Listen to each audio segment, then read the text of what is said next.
This is a Fox News alert. Polls are now closed in the Montana special election. Welcome to Hannity. I'm Kimberly Guilfoyle in for Sean tonight, who is on vacation for the Memorial Day weekend holiday, and he will be back on Tuesday. We'll have updates on the Montana special election throughout the hour. The race is now in the national spotlight after the Republican candidate, Greg Gianforte, allegedly body slammed a reporter last night.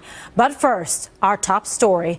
President Trump on the world stage meeting with European leaders at the new NATO headquarters in Brussels. Earlier today, the commander-in-chief called on allies in the military alliance to start paying their fair share. Take a look.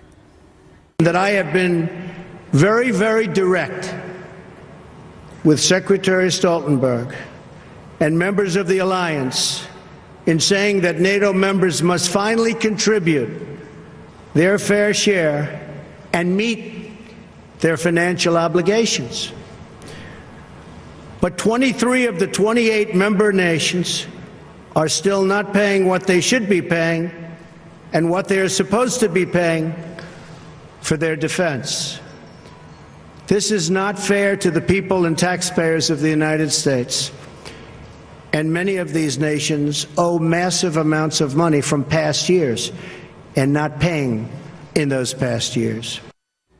And also tonight, British authorities resume sharing intelligence about the Manchester terror attack with their American counterparts. This comes after President Trump responded to British complaints about intelligence leaks in the United States by saying the federal government will launch a complete review. President Trump promised to, quote, get to the bottom of this. Plus, there are new questions about selective intelligence leaks aimed at damaging the Trump administration.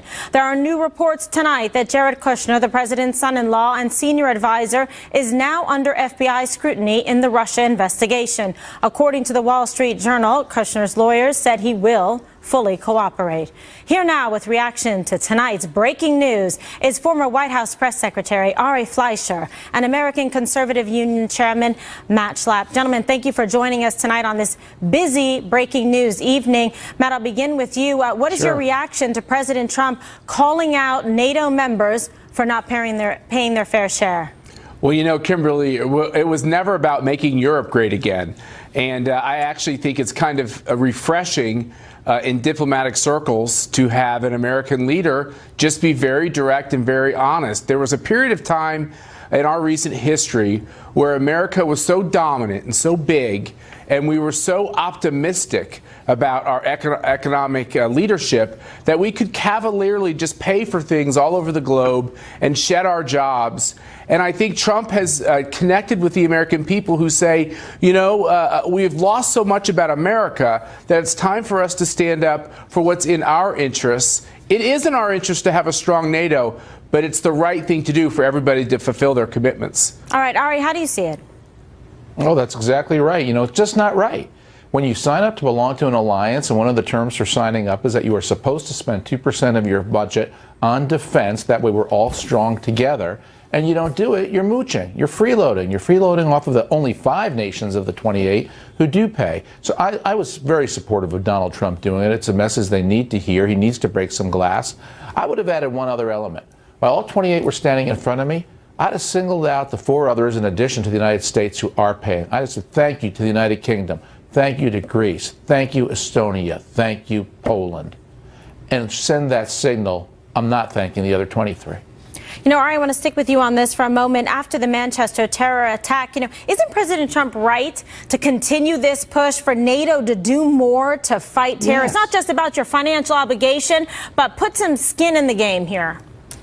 Absolutely right. Think about how all of a sudden the military flooded the streets throughout the United Kingdom after this happened. And the UK does spend 2% or more on defense.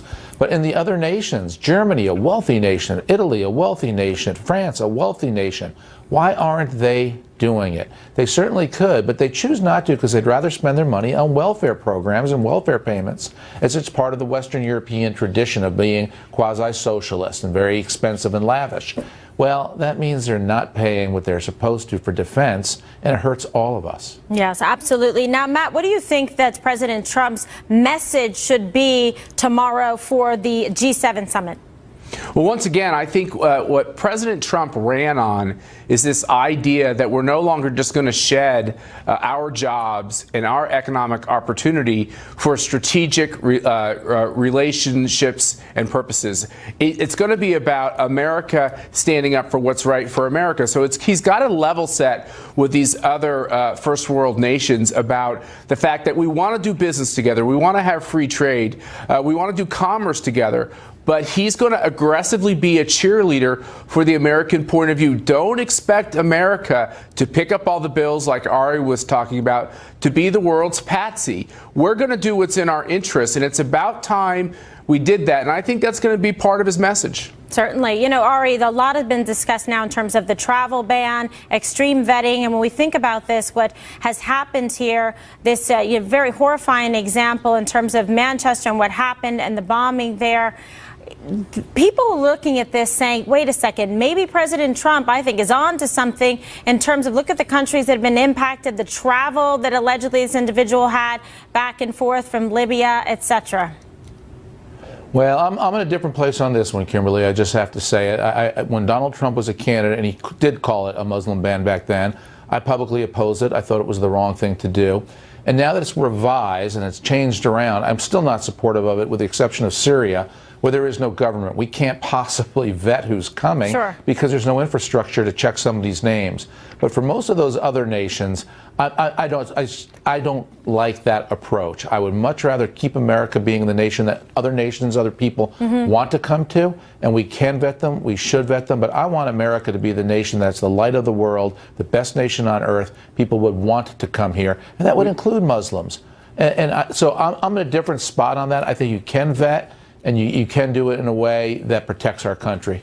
Okay, but what about the commitment here to national security, Matt, in terms of making sure that this is a place, yes, this is a nation of immigrants. We've all come from different countries, our parents working, trying to come here, come to the country legally, law-abiding, and Ari's making the point essentially for the other side, which is how can you trust countries when they know they can't even determine the true identity of a person trying to come over with falsified documents? We want to be compassionate, and we want to make sure that this is a land of opportunity, but it also must be a nation of laws. Amen, Kimberly. Here's the thing, which is America is the greatest country on the globe, and I want us to be a welcoming country. It doesn't do us any good when we destabilize our security because in the interest of some positive notion, we allow people in who could be jihadists. And I think that's what's the bottom line here, which is you have an out-of-control liberal court system which too often puts its values instead of the constitutional values on these decisions. And the fact is this,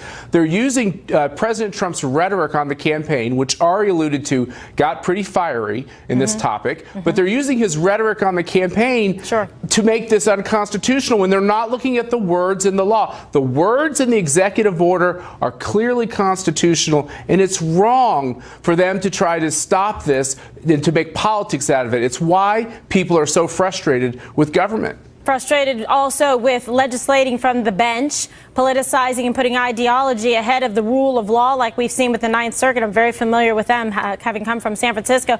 But all right, let me switch tacks here in terms of talking about leaks. Tremendous frustration in this country about the leaks. We got in big trouble here with one of our strongest and most important allies with the UK here in terms of leaks there, back and forth with the intelligence community. Why is this happening with this administration in a way that we have not seen before? Well, there's two types of leaks going on here. There are the positional leaks among White House aides to bolster their own identity or positions, which are debilitating. I can't understand how and why people would do that. Matt and I never would do that in the Bush administration. And then there are the national security leaks that are designed. Absolutely, we would have been. And then the national security leaks that are coming from agencies, the State Department, the president's phone calls, the president's meetings with people. These are designed to hurt the president. But these national security leaks are particularly pernicious. What's come out now that's hurting our ally, the United Kingdom, should never, ever happen. And you'd think people would be smart enough and know better.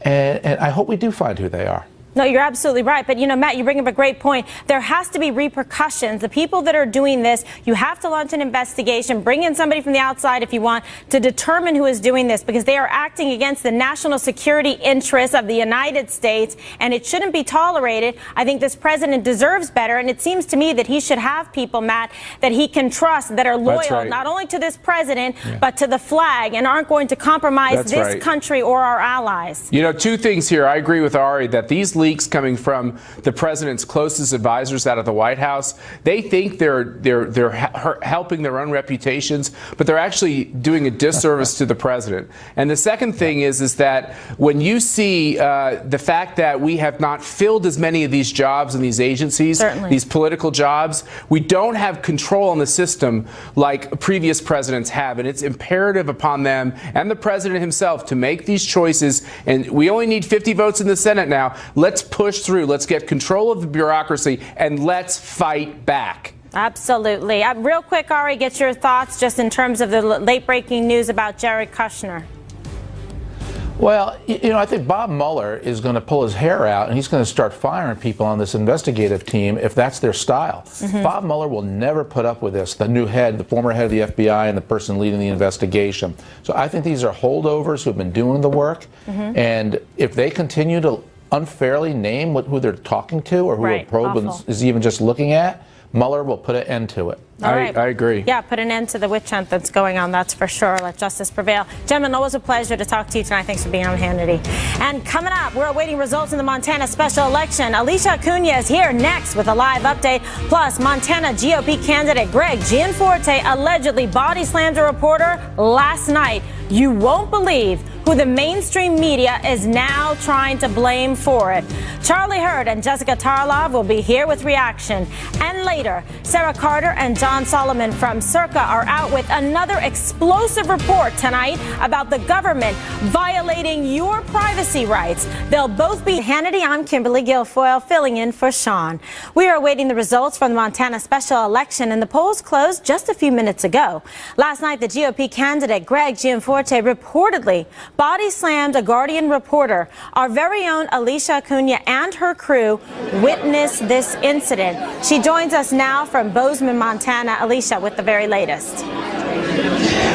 Hi, Kimberly. Yes, and I can tell you just from looking at some of the election results coming in at 8% of the precincts reporting, Greg Gianforte, the Republican, is leading right now by 9 points. However, it is very early in the night. As you mentioned, the polls just closed, but it has been an incredibly tense 24 hours for everyone here in this state, especially for Greg Gianforte, because as you mentioned, we were standing in the room preparing for an interview with the GOP candidate when the Guardian reporter came in, Ben Jacobs, and started asking him questions. And when Gianforte pushed back and said he'll do it later, Jacobs persisted, and that's when Gianforte grabbed him, threw him to the ground, started punching him, telling him he was sick and tired of it. And at that point, that's when Jacobs tried to kind of get his composure, said his glasses were broken, and that he was calling the police. Kimberly, I can tell you, I was standing there 2 to 3 feet from these two men when this happened. I was also in the room with our photographer from Fox News, Keith Raley, as well as Faith Mangan. She's a Fox News Channel producer. We were shocked. None of us had ever seen anything like that in response to a reporter coming in and asking questions. Kimberly? Unbelievable. Quite an incredible experience, and you were right there for it. So I'm glad that you told the truth and you came forward about it. Thank you so much, Alicia. Now, it didn't take long for the mainstream media to start pointing fingers, of course, for Gianforte's altercation. So who do you think they blamed? Watch this. You can draw a straight line from Republican candidates thinking that sort of behavior is okay when you have Donald Trump berating reporters throughout the entire campaign, saying, suggesting terrible things, calling them, using the Stalinist term, enemy of the people. Donald Trump is the role model in chief, and clearly you have a lot of people who have been modeling their behavior on Donald Trump, who has declared the media to be the enemy of the people. You don't think it's because a guy who's in office now has said very horrible things about reporters and has said that the reporters are the enemy of the American people? No, I think that has nothing to do with anything, that people feel that they can get away with it, because I don't believe that you actually believe that. And joining us now with reaction, Fox News contributors Charlie Hurt and Jessica Tarlev. Thanks for being with me tonight. So now there's 2/3 of the vote in from early voting, and you know the polls just closed minutes ago. How much do you think last night's incident is going to sway the results? I'll begin with you, Charlie. Yeah, it looks like it, because there was so much early voting, that it'll have very little effect, if any. But the really sad thing about all of it is that if it had it happened earlier, it might have helped the candidate, because people, their opinion of the press these days is so incredibly low. But just looking at that montage you just showed, you know, when you look at that stuff and you realize these are people who are supposed to be the first defenders of our free speech rights, and they don't know the difference between Donald Trump complaining about the press, ridiculing the press, and then some wacko who attacks a reporter and tries to beat him up during an interview.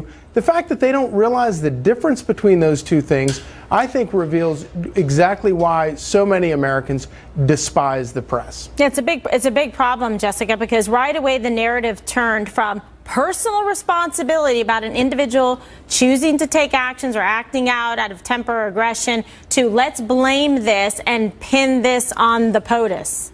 Yeah, it was a hard sell, I think, for a lot of people, and for me as well there. This is no one but Gianforte's fault himself. He clearly lost his cool. There were people in the room. They saw it. They reported it accurately. As you said, it should have never happened. We should have heard from President Trump about this, not just no comment, but he should have said something, especially since he made robocalls about it. And they should be saying exactly what Charlie said, which is this guy is a wacko.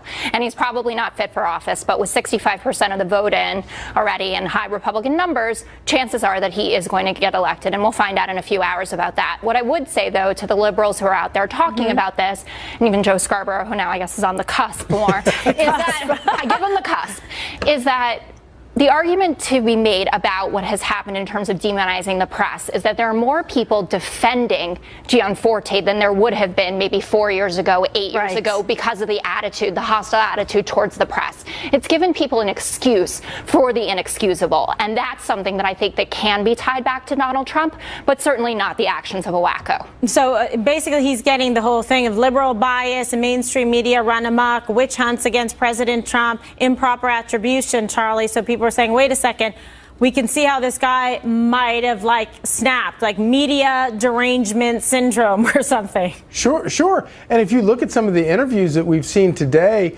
of voters out there asked about this event, the two things that they say is, one is, well, you know, the guy probably had it coming or something like that. Or the other thing they say is, we don't believe what anybody is reporting, and so we don't think we have the full story, and so I'm going to keep an open mind, and I'm still supporting this guy. And both of those, I think, are pretty revealing. One, it reveals just how much disdain people have for the press, but the other is just how much nobody believes anything the press is reporting. But Charlie, how much of that has to do with what Donald Trump did during the campaign and since he went into office with the demonization of the press? Well, they should believe that reporter. They should believe the audio. They should believe our reporters who were in the room. And that's the damage I believe POTUS has created. I think it's too tenuous of a link. I mean, it's too stretched out for that. I mean, this guy's got to bear responsibility, Charlie. Agreed. Okay, well, everybody say they're sorry. Let's concur on. We're so sorry. We're sorry we have to go to break. But coming up, Sarah Carter and John Solomon with Circa News have breaking news tonight just for you. According to their explosive report, the FBI allegedly shared intelligence about Americans with third parties and violated their constitutional rights. Sarah and John join us next to explain. And then later, all people who cherish life must unite in finding, exposing, and removing these killers and extremists. President Trump earlier today in Brussels called for extremists to be driven out. How was his message received? Rick Grinnell and Mercedes Schlapp. This is a Fox News Alert. I'm Kimberly Guilfoyle in for Sean, who is on vacation and will be back on Tuesday. Polls in the Montana special election closed at the top of the hour, and we are now awaiting results in that race. Also, tonight, another new and explosive report from Circa about your privacy rights. Sarah Carter and John Solomon just filed a new story with the headline, quote, "Declassified memos show FBI illegally shared spy data on Americans with private parties." Sarah Carter and John Solomon join us now with all the details. Sarah, good evening. I'll begin with you. If you can explain to the viewers how this process actually works with the FBI illegally sharing the information about Americans with third parties. Yes, well, Kimberly, what we discovered through these documents, which were recently declassified by the Foreign Intelligence Surveillance Court, was stunning. What they said was that the FBI was illegally sharing warrantless spy data. That means they did not have a warrant and they were sharing it with third parties. And in one case, they shared it with a party. They didn't explain who that party was, but it was a forbidden party, a party that was not allowed to have this type of raw intelligence. Another thing that they stated was that not only did they do that, but they were intercepting communications, attorney-client privileged communications, without oversight. Wow. So very little oversight. This didn't happen once or twice. This was hundreds of times. And another thing that they mentioned was that there was very little oversight overall in what the FBI was accessing through the NSA database. And I think this is very concerning because this is the first time that we've actually heard that the FBI, not just the NSA, which John and I broke just several days ago, right. That the FBI itself was also dabbing into the database and moving raw intelligence around that actually affected our Fourth Amendment rights and our privacy rights as Americans. It's really unbelievable. This is an explosive story. It's really a bombshell in terms of the flagrant violation of people's privacy rights. I mean, John, were you shocked really at just sort of the extent of this and the far reach? I'd like to say I was, but I'm not. And the more that we dig into the spying that went on in the Obama administration and these expansion of powers, the more we see that the Fourth Amendment has been abused or certainly put at risk. And I think one of the things that you ask a lot of times, we hear a lot of talk in Washington about all these leaks. Where do they come from? Well, the more you pass this stuff down, it goes from the NSA to the FBI, then the FBI to private citizens. That's how you're going to get a trail of leaks. And I think that if they want to stop this, they've got to tighten it up. What do they do, Sarah, though, to tighten it up? John brings up a great point because everybody at home's frustrated. Like, really, they get this in check. What is going on that people literally don't feel that there's going to be any repercussion, any kind of criminal or civil repercussion for what they're doing, violating the laws here and violating the privacy rights of American citizens? Well, there's a couple of things that they can do, Kimberly. We know right now that they're going to launch a massive investigation into the leaks. It's going to be very interesting to see where these leaks came from. I believe that some of these leaks came from very high up because some of the information, for example, when you're dealing with Lieutenant General Michael Flynn, that would have been a very small number of people that would have had access to those tech cuts. Now, if they talked about it and put it in emails, then that leak expansion could be a little bit wider, a little bit bigger, but still, according to my sources, it's very narrow. Another thing that I believe can be done is that Congress right now is planning on investigating this. Remember, Section 702 is coming up for review. This FISA Section 702, which allows the NSA to basically collect information on non-U.S. citizens overseas, and those incidental intercepts are happening where they're collecting Americans' information as well, is coming for review at the end of the year. Daryl Issa, Trent Franks, others who've spoken to us say that they're going to look at this law. They're going to, and some of them aren't even going to vote for it unless it's revised. Well, it has to be. I mean, this is a real big problem, especially when you look back at the time frame and the chronology, John, in terms of how far back this goes and the pervasiveness of it. It does. 2011, Barack Obama changed the rules, and ever since that time, we saw a tripling of the sort of spying on Americans going on, and now we see these leaks and violations. And I think an unusual coalition is going to come together. You're going to see the ACLU and conservatives agreeing on something for the first time and trying to fix this when this bill comes up for renewal this fall. Okay, how quick do you think the turnaround on this in terms of being able to do something to stop the leaks? Well, they have to put someone, they have to arrest someone, right? They have to find someone and make an example. That's the fastest way to stop a leaking problem. But you just look, every day there are 10, 20 leaks. Even the British are mad at us. Well, the president's certainly vowing to do something about this, and I think he's going to get to the bottom of it. Sarah and John, thank you so much. Keep up with the great work at Circa. Coming up, we are waiting the results from the Montana special election. Polls closed in the state just about 30 minutes ago. But first, all people who cherish life must unite in finding, exposing, and removing these killers and extremists. And that was President Trump earlier today speaking in front of NATO members about the need to eradicate extremists. Rick Grinnell and Mercedes Schlapp, we are awaiting the results from the Montana special election where the polls closed just over 30 minutes ago. But first, President Trump was at the new NATO headquarters today in Brussels, where he once again called for terrorists to be wiped out. Watch this. All people who cherish life must unite in finding, exposing, and removing these killers and extremists. And yes, losers. They are losers. Wherever they exist in our societies, we must drive them out and never, ever let them back in. Joining me now with reaction is former spokesman for the U.S. ambassador to the UN, Rick Grinnell, and Fox News contributor Mercedes Schlapp. Thank you for being here with me tonight. Very busy news night. So today, President Trump spoke about the need to drive out the extremists. Do you think, Rick, that members of NATO are doing enough to combat radical Islamic terror? Well, clearly what NATO needs to do is have a new mission, and that new mission needs to include dealing with international terrorism. We have a capabilities gap at NATO right now where some countries are coming under the NATO umbrella and they're not really able to give militarily. So they're coming under the umbrella to get the protection. And what we need to do is work on the capabilities gap so that every country is pulling their weight, not just paying the bills, which is extremely important and should be a priority as well. But the capabilities gap is a real problem at NATO, and that's got to be solved as well. How do you fix that, though? Because you're dead on about this. There's really a capabilities problem. But what are the steps to even try to rectify that, Rick? Well, look, I'm going to throw something out here that's a little bit crazy about NATO. But if we're going to talk about terrorism and we're going to talk about teaching other countries how to deal with terrorists, and we have a capabilities gap at NATO, why not make Israel part of NATO? They are one of the countries that every country could learn from in terms of how do you deal with terrorists. And I think NATO's got to be thinking differently about these issues. If you're going to make NATO, of course, blocking Russia, that's a standard, that's a 100% number one priority. But we also have to update its mission, and we have to think differently about NATO. One of the other things, too, Kimberly, is that we should not have countries calculating their pensions towards defense spending. That's a social program. They're important, but it shouldn't calculate towards your 2% of defense spending when you talk about military pensions.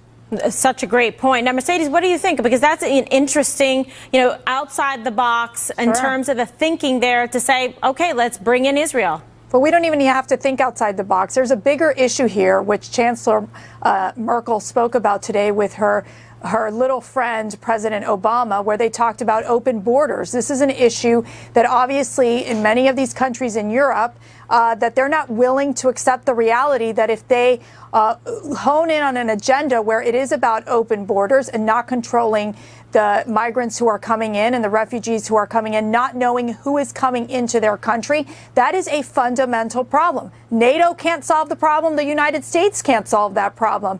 And this is why if they can't track these individuals, for example, in the case of the Manchester bomber who was traveling to Libya, who was going to Syria, where there are these red flags everywhere, but they viewed him as sort of a minor figure and not an immediate threat. I think that there's a very clear reality right now that if the European leaders do not take this seriously in terms of understanding who is coming in and out of their country, that I think is a bigger issue, Kimberly. Yeah, what about that, Rick, in terms of their own individual and personal responsibility as countries that need to be part of the solution here and have some skin in the game to say, we're going to do everything we can. We take this problem seriously. We're going to pay our dues, and we're actually going to do something about this. Look, every single country enforces its own immigration laws. That's just a fact. Sometimes the United States is the only country that gets criticized for trying to enforce its immigration law. But if you look at the real details here, we're the most generous when it comes to allowing people to come here as permanent residents.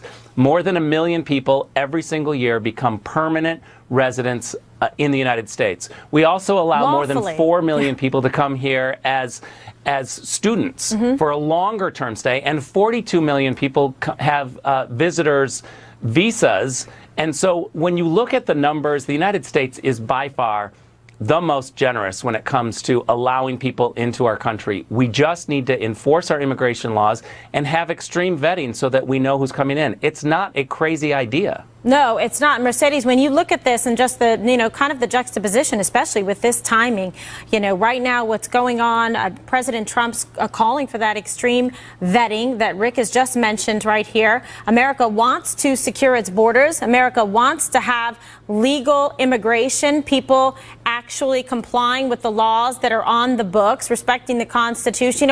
What's wrong with this? When all of a sudden did the United States become the bad guy in all of this? Well, what's been fascinating to watch is obviously how the courts have ruled on the travel ban for the president.